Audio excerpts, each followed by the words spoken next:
Au quotidien, on entend tout le temps parler de travail, d'effort, mais en physique, qu'est-ce que ça veut dire vraiment? Et comment la notion de puissance vient s'ajouter à l'équation? C'est ce qu'on va décortiquer ensemble pour aller voir l'énergie qui se cache derrière chaque mouvement.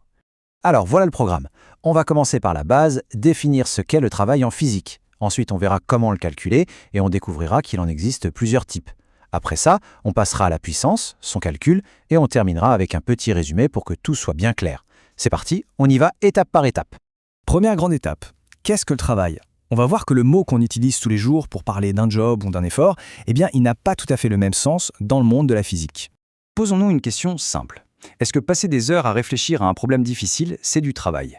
Ou alors, pousser de toutes ses forces contre un mur qui ne bouge pas, est-ce que c'est du travail? On pourrait penser que oui, mais la physique a son mot à dire.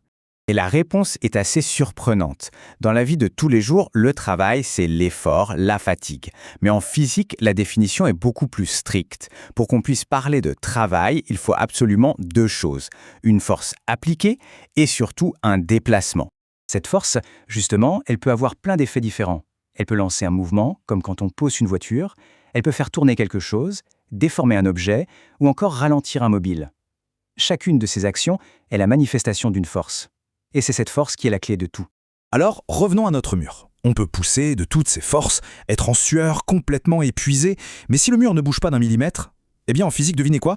Le travail est de zéro, nul. La règle d'or, c'est ça. Pas de déplacement, pas de travail. C'est le mouvement créé par la force qui compte.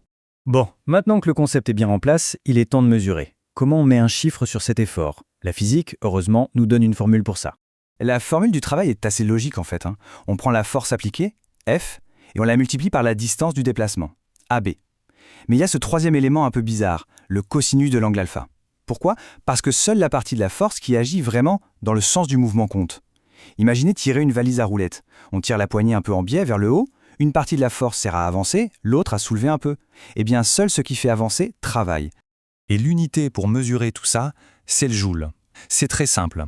1 joule, c'est le travail d'une force de 1 newton qui déplace un objet de 1 mètre. Maintenant, attention, parce que tous les travaux ne se valent pas. Selon la situation, la force peut aider le mouvement, le freiner ou ne rien faire du tout. C'est encore une fois l'angle qui décide de tout. Si la force va dans le même sens que le mouvement, comme quand on pousse une balançoire, le travail est moteur, il aide.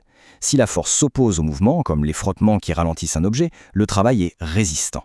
Et le cas le plus étrange, si la force est perpendiculaire au mouvement, son travail est nul. L'exemple typique, porter un sac lourd en marchant. La force qu'on exerce vers le haut pour soutenir le sac ne produit aucun travail sur le déplacement horizontal. Incroyable, non? Ok, on a bien compris le travail. Mais il manque une pièce essentielle au puzzle, la vitesse à laquelle ce travail est fait. Alors, on récapitule rapidement. Le travail, c'est le transfert d'énergie grâce à une force qui fait bouger quelque chose. C'est clair. Mais est-ce que ça dit tout? Et voilà la question qui change tout. Est-ce que ça a de l'importance de faire le même travail en 1 minute ou en 1 heure? Bien sûr que oui. Et c'est là qu'on bascule vers la notion de performance, d'efficacité. Prenons un exemple concret. 2 grues. Elles soulèvent exactement la même charge à la même hauteur. Le travail accompli est donc parfaitement identique. Mais la grue A le fait en 30 secondes et la grue B met 1 minute. Spontanément, on se dit que la grue A est plus performante. Et on a raison. Elle est plus puissante. Et voilà, on y est. La puissance, ce n'est rien d'autre que ça. C'est le débit du travail. Ça ne mesure pas combien de travail est fait, mais à quelle vitesse il est fait. C'est une mesure de performance. Et bien sûr, comme pour le travail, on peut mettre un chiffre précis là-dessus. Voyons comment on calcule cette fameuse puissance. On peut la calculer de 2 manières. Soit on calcule la puissance moyenne, on prend tout le travail fait et on divise par le temps total. Simple. Soit on calcule la puissance instantanée. C'est la puissance à un moment t, un peu comme regarder le compteur de vitesse d'une voiture. C'est très utile quand la force ou la vitesse change tout le temps. L'unité de la puissance, c'est le watt, en hommage à l'ingénieur James Watt. Et c'est très facile à retenir, un watt, c'est simplement 1 joule de travail réalisé en 1 seconde.